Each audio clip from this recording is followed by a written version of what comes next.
2021 한라일보 신춘문예 시 당선작 도서관 신윤주. 커다란 눈이 하늘을 올려다봐요. 수백의 실핏줄들이 네모난 바스켓을 움켜쥐어요. 하늘로 날아올라요. 바다의 표지는 잔잔해지고 파도가 물러간 페이지마다 떠밀려온 해인초들이 엉겨붙어요. 해인초가 손끝에서 잘게 부서져요. 낮과 밤을 알 수 없는 시간이 이어져요. 키잡이는 가시 박힌 손으로 안개를 더듬으며 항로를 찾고 있어요. 날씨만 도와준다면 오늘 안으로 목적지에 도착할 수 있을 것만 같아요. 그곳에 만나야 할 사람이 있거든요. 시커먼 해인초들이 대서양을 밀고 들어와 바다의 깃속에 이야기를 풀어넣어요. 귀를 막아도 노랫소리가 들려요. 저기 봄고래떼가 몰려와요. 표류하는 낱말 조각들을 등에 실어 해안선으로 날라요. 실핏줄이 터지고 열기구가 휘청거려요. 행운은 문단 밖으로 달아나려고 해요. 숨이 차요. 하강하고 있어요. 저 멀리 익숙한 초록색 대문이 보여요. 마당에는 안개꽃이 흐르고요. 열린 창문으로 파도가 들이쳐요. 파란 잉크가 옷에 튀어요. 발목이 잠겨 첨벙거리고 있어요. 이만 돌아가야 해요. 기다리는 사람들이 있어요. 손끝으로 모래의 침묵을 털어내요. 숨을 크게 들이쉬어요. 한없이 부풀어 올라요.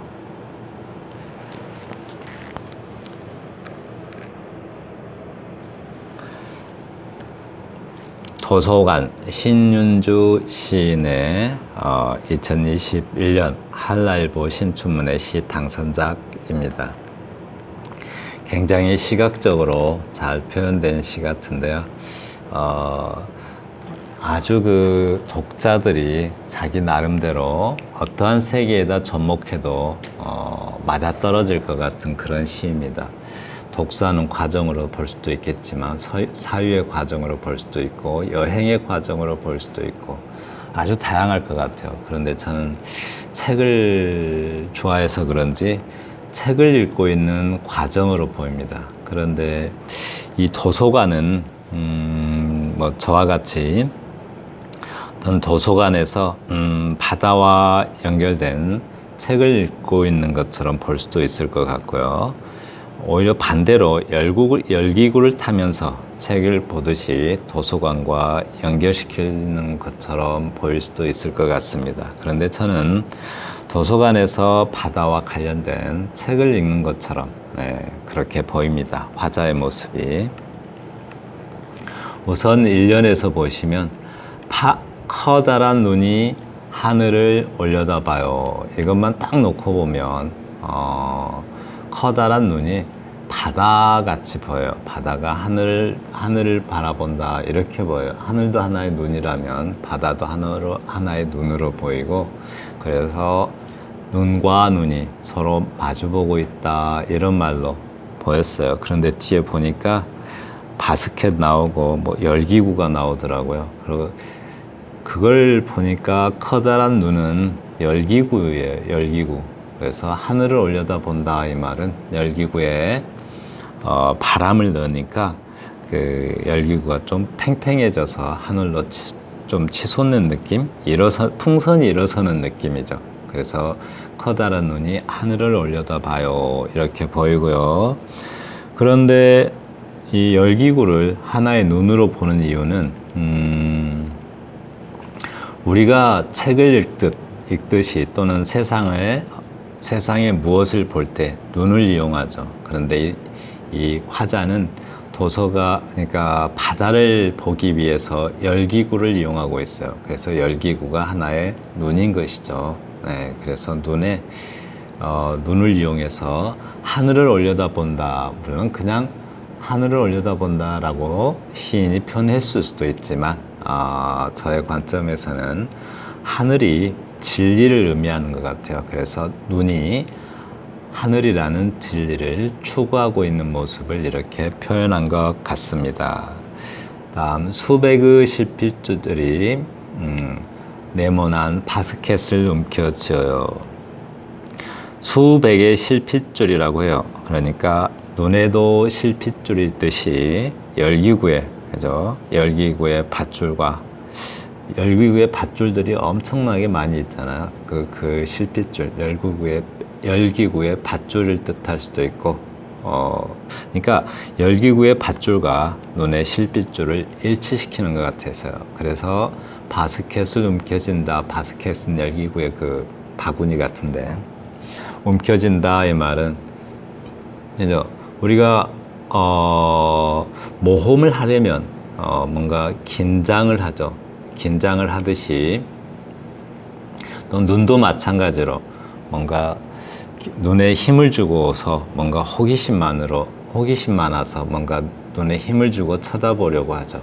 호기심이 있으니까 모험을 책을 읽기 시작하든 아니면 바다 위에 모험을 하든 그렇게 뭐랄까요, 눈에 힘을 준다. 그러니까 눈에 힘을 주고 열기구의 밧줄이 팽팽해지는 모습과 눈에 힘이 들어가는 모습과 대비시키고 있는 것 같습니다.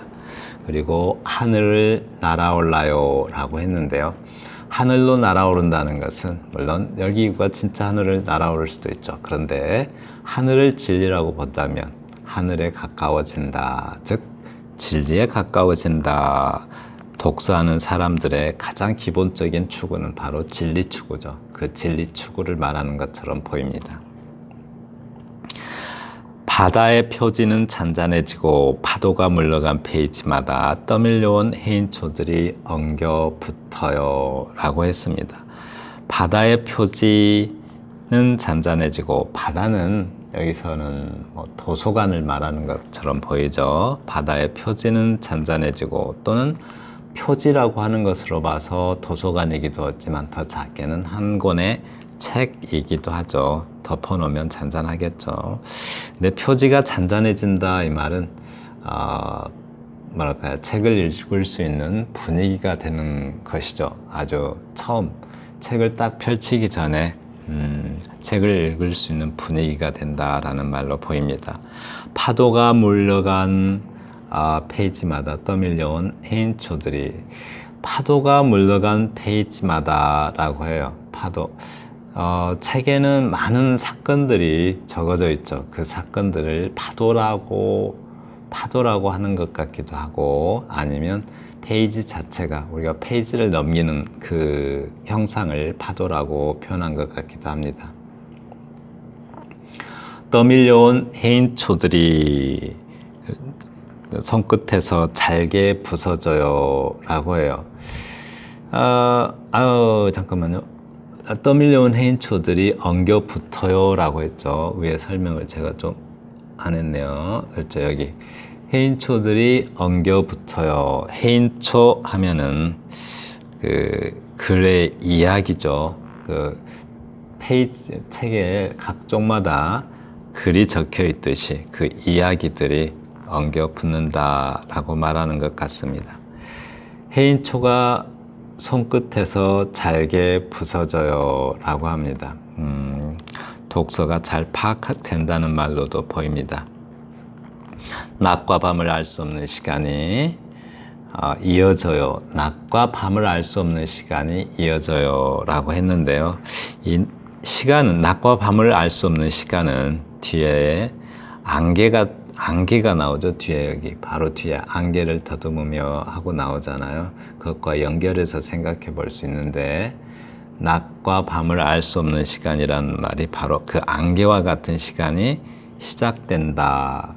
책으로 보면 어떤 우리가 이야기가 처음에 발단 이렇게 시작하는 거 있잖아요. 발단, 전개, 위기, 절정, 결말, 어떤 이야기 구성의 5단계 중에서 좀 앞날을 알 수 없는 그런 시간들이 시작되고 있는 거죠. 그러니까 발단 정도로 볼 수 있을 것 같아요.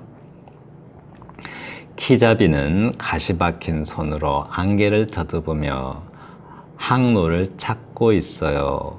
키자비는 책으로 보면 독서하는 사람이겠지만 열기구로 보면 그 열기구 조종사죠.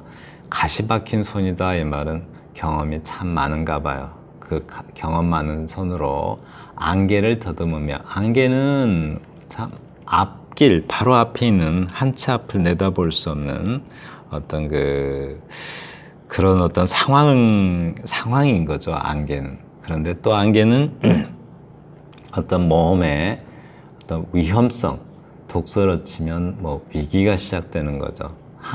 항해하는데 안개가 끼면 위기잖아요, 위태롭잖아요. 그래서 독서하는데 이야기의 전개가 위기의 순간이 아닌가라고 생각돼요. 그러니까 이야기 구성의 5단계에서 발단, 전개, 위기, 절정, 결말이 있는데 이제 위기가 시작된다라고 말하는 것 같아요. 그런데 날씨만 도와준다면 오늘 안으로 목적지에 도착할 수 있을 것만 같아요 라고 말해요. 네, 저는 이 말이 참 표현이 좀 어쩐지 모르겠지만, 잠깐만요. 네, 여기입니다. 맨 꼭대기. 날씨만 도와준다면 어느 날으로 목적지에 도착할 것 같아요 라고 했는데, 저는 개인적으로 이게 참 귀엽게 느껴졌어요. 이게 왜냐하면 이게 책이라고 본다면, 항해라고 본다면 뭐 별일 없으면 목적지에 도착하겠지만, 책이라고 본다면 오늘 이 책을 다 읽을 수 있을 것이다, 누가 방해만 안 한다면, 이렇게 보였어요. 그래서 좀 뭐랄까요, 이렇게 좀 귀여운 느낌이 들었어요. 그리고 그곳에 만나야 할 사람이 있거든요. 만나야 할 사람이라는 게 누굴까요? 그곳, 목적지죠. 그 목적지에 만나야 할 사람이 있거든요. 만나야 할 사람. 정확히 알 수는 없지만 책을 읽는 독자라면 책을 다 읽고 나서, 그리고 그 책을 이해하고 나서 작가를, 또는 그 책을 공유하는 사람들일 수도 있겠지만 작가를 온전히 만나는 그런 목적이 아닐까 생각해 봤습니다. 전혀 다른 의미일 수도 있어요. 저의 해석은 저의 생각입니다. 시커먼 해초들이 대서양을 밀고 들어와 바다의 깃 속에 이야기를 풀어넣어요. 시커먼 해초들이라고 그래요.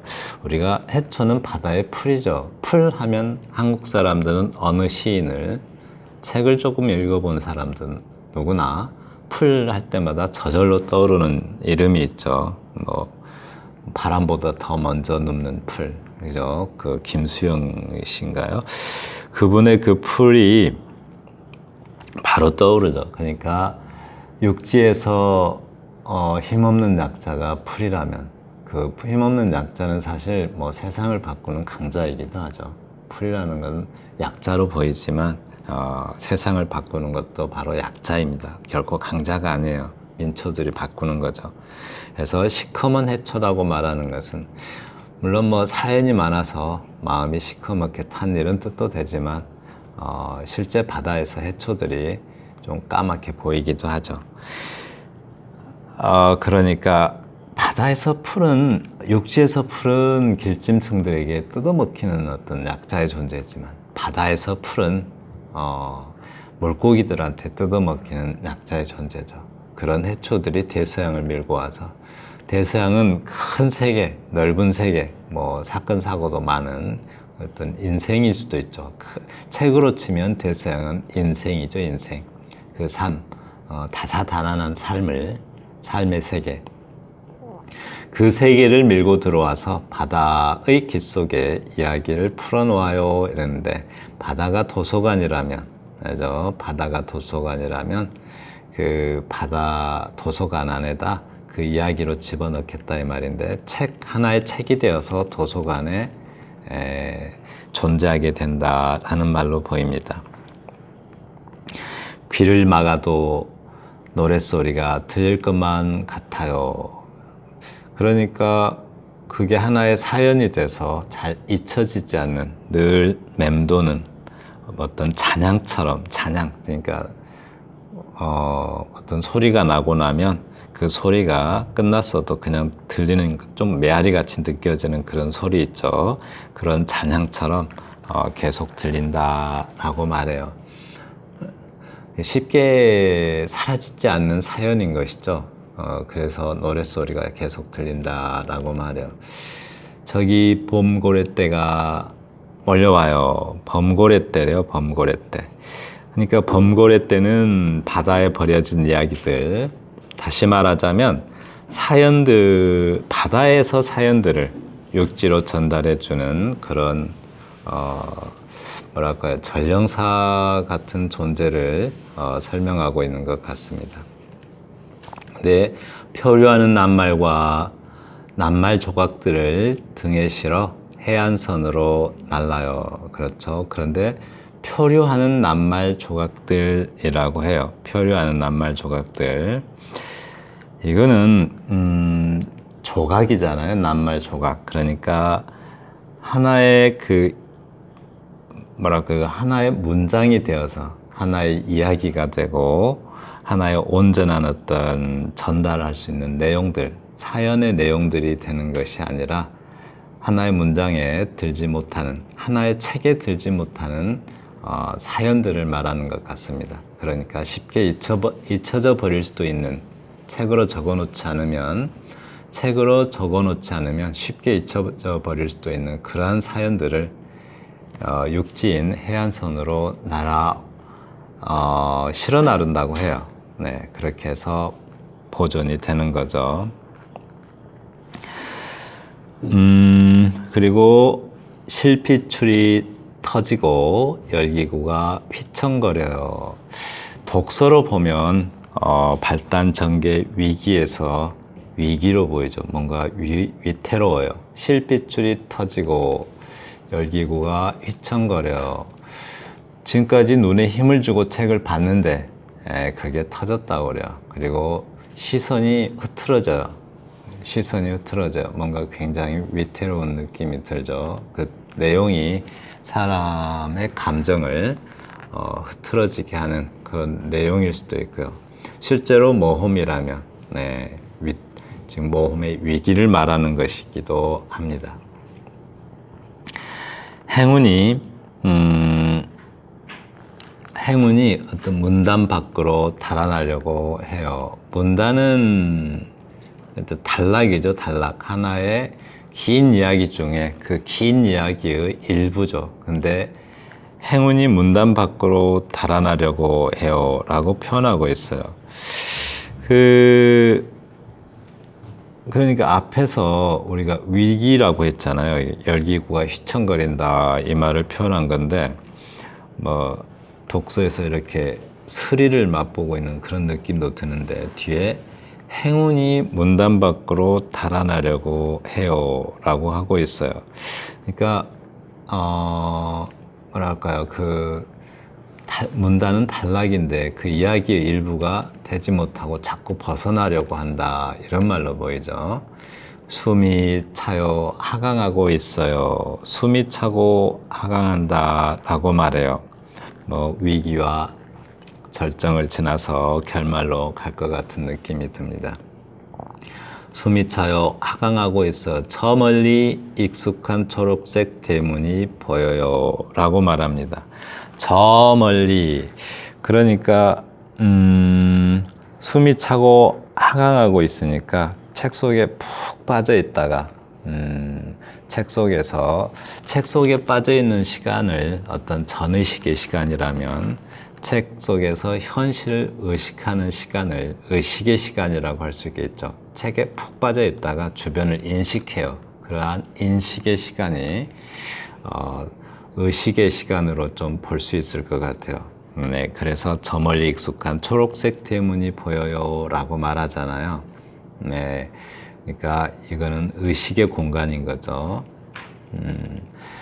마당에 안개꽃이 흐르고요 라고 말합니다. 이 안개꽃은 저 위에서 가시 박힌 손으로 안개를 더듬으며 항로를 찾고 있어요 라고 말했잖아요.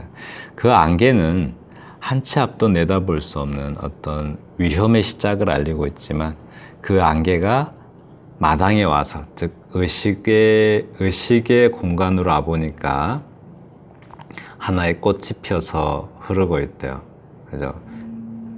그 과정을 다 겪고 나니까 한 권의 책은 한 권의 삶이잖아요. 그 삶을 다 겪고 나니까 그 막연해 한치 앞도 내다볼 수 없는 그 위기들이 하나의 꽃이 돼서 이렇게 마당에 흐르고 있다라고 말합니다. 열린 창문으로 파도가 들이쳐요. 열린 창문으로 바다에서 바다를 모험할 때 보았던 그 파도가, 또는 책을 읽었을 때 다사다난했던 그 이야기가 하나의 여운처럼 다가온다라는 말로 보입니다.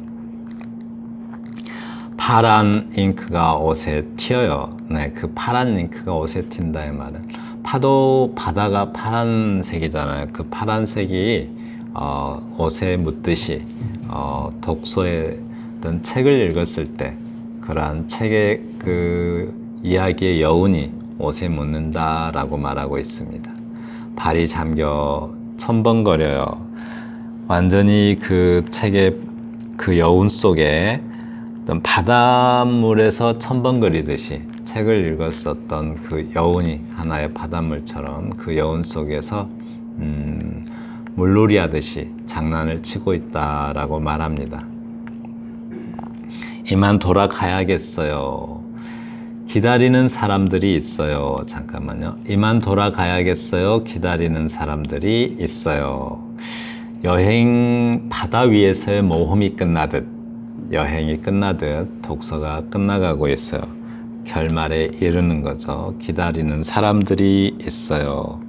이만 돌아가야겠어요. 이 말은 책을 다 읽었으니, 어떤 그 모험을 끝내듯이, 또는 바다 구경을 다 했으니 모험을 끝내듯이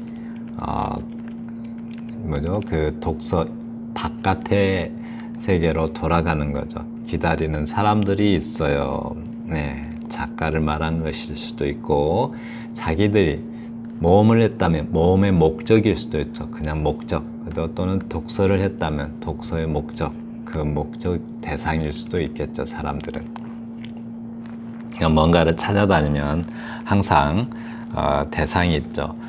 글을 읽는 것도 진리를 찾고, 모험을 하는 것도 그 어떤 새로운 세계를 찾고 있는 거죠. 그 대상을 기다리는 사람이라고 표현한 것 같습니다. 손끝으로 모래의 지문을 털어요. 우리가 열심히 모래를 만졌다면, 모래를 가지고 다 놀았으면 우리가 털듯이, 모래의 흔적들을 털듯이 지문을 털겠다고 합니다. 결말에 이르고 있죠. 숨을 크게 들이쉬어요. 한없이 부풀어 올라요. 우리가 어떤 일을 열심히 하다 보면 끝날 때 손을 털고, 그리고 숨을 한번 크게 들이쉬죠. 그리고 보람이 있으면 우리가 가슴이 벅차오르는 것을 느껴요. 그죠? 뭔가 뭉클하고, 그 뭉클한 모습을 한없이 부풀어 올라요 라고 말하는 것 같습니다. 이 시는 워낙 다양하게 해석될 수가 있을 것 같아요. 상황이 잘 적용만 된다면 그렇게 해석될 수가 있을 것 같습니다. 도서관, 그러니까 눈에 보이듯이 이 시를 너무나 잘 표현된 것 같은 아주 좋은 시인 것 같습니다. 지금까지 2021년 한라일보 신춘문예 시 당선작 도서관 신윤주 시인의 시에 저의 감상을 공유해 보았습니다. 감사합니다.